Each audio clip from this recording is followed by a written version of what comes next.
In the small kingdom of Amazara, Princess Ifeoma was the pride of her people. She was the only daughter of King Izudo, a man who ruled with wisdom and strength. Ifeoma was as beautiful as the morning sun, with a smile that could brighten even the darkest day. But her beauty came with a heavy burden. She was destined to marry within her kingdom to preserve the royal bloodline. One fateful morning, a foreign missionary named Daniel arrived in Amazara. He came from a faraway land, carrying a strange book called the Bible. His golden hair and pale skin made him stand out, and the villagers watched him with curiosity and suspicion. He was kind-hearted and patient, always eager to teach and help. Ifeoma first met Daniel when she brought food to the village school. He was teaching a group of children how to write their names. When their eyes met, something stirred in her heart, something she had never felt before. Daniel smiled at her, and from that moment, their lives changed forever. Over the weeks, Ifeoma found reasons to visit the school more often.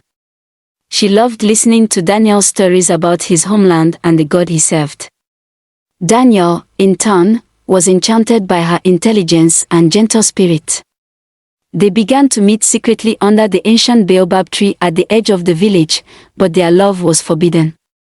Ifeoma knew her father would never allow her to marry a foreigner. In Amazara, a princess's duty was to her people, and her marriage was a matter of politics, not love. Still, she couldn't stop her heart from yearning for Daniel. One evening, Ifeoma's cousin, Obiora, saw them together under the baobab tree.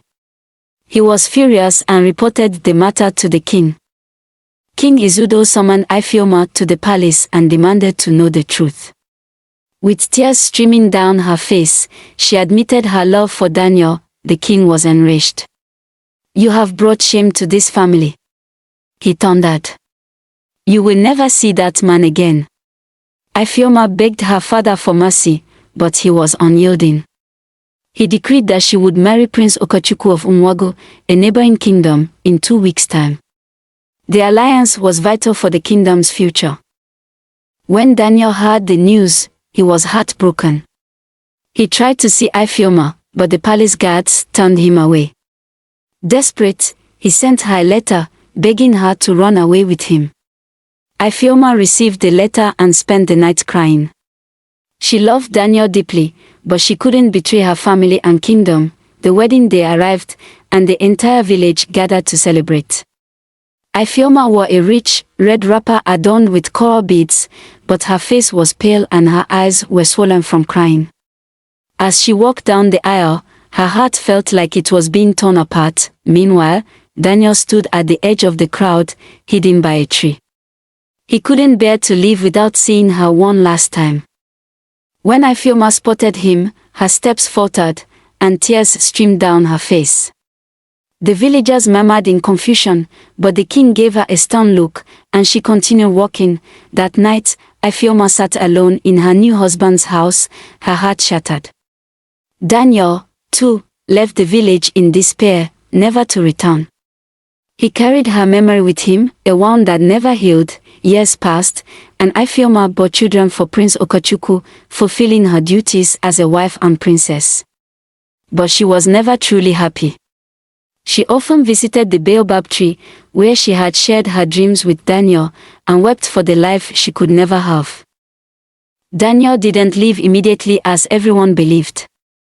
Driven by desperation, he returned to the baobab tree one last time, hoping against hope that Ifeoma would come. Under the dim light of the moon, he knelt and prayed, tears streaming down his face. Just as he was about to give up, he heard soft footsteps approaching. It was Ifeoma, her face veiled and her breathing hurried. "Daniel," she whispered, her voice trembling. "Why are you still here? You must leave before someone finds us." "I couldn't go," Daniel said, standing up. "I couldn't leave without seeing you, without fighting for us. Ifeoma, run away with me. We can build a life far from here." Ifeoma's heart wavered. She wanted to say yes, to throw caution to the wind and follow her heart. But the weight of her family's expectations and her kingdom's traditions crushed her spirit. "I can't," she cried. I love you, but I can't abandon my people. They'll hunt us, Daniel. You'll never be safe. Before she could say more, torches lit up the darkness, and angry voices surrounded them.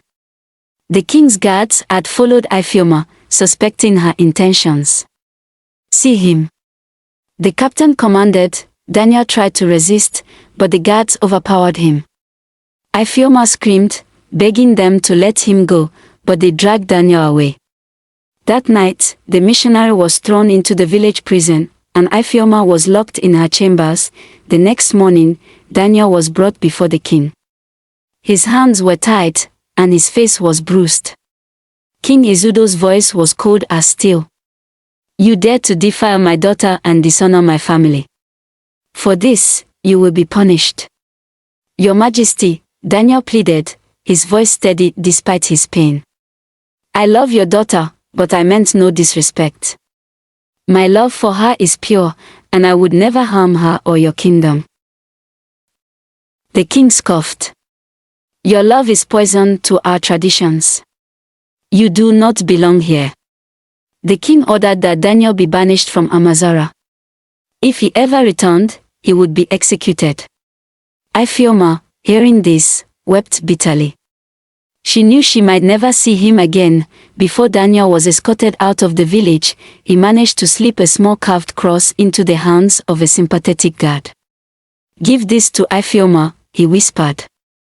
Tell her I will love her forever.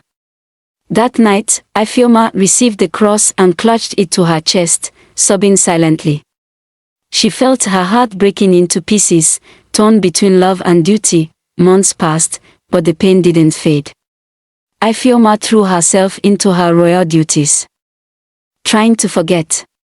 Yet every night, she dreamed of Daniel, his voice, his smile, and the way he had looked at her with unwavering love. Daniel, meanwhile, wandered from village to village, his soul restless.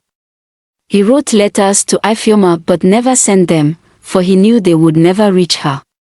His prayers became more fervent, but no amount of faith could heal the gaping wound in his heart. Years later, a war broke out between Amazara and a neighboring kingdom. Prince Okachukwu, now the father of Ifeoma's children, led the army into battle. Tragedy struck when he was fatally wounded.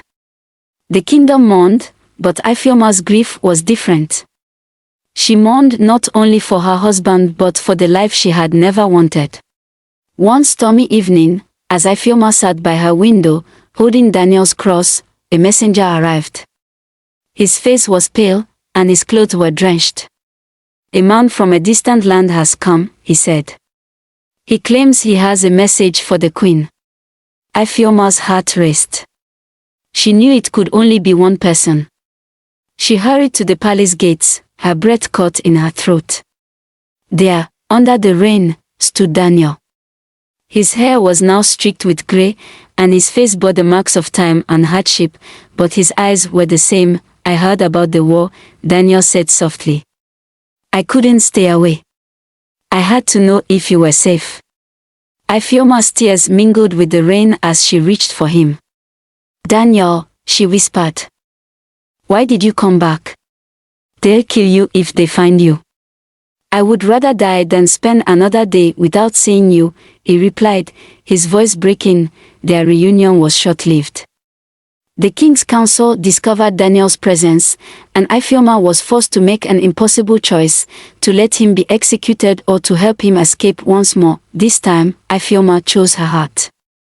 Under the cover of darkness, she helped Daniel flee, sacrificing her reputation and risking her life. As he disappeared into the forest, she whispered a final goodbye, knowing she might never see him again. For the rest of her life, Ifeoma lived with the memories of their love, a love that defied time, tradition, and even death. It was a love that, though tragic, remained eternal in their hearts.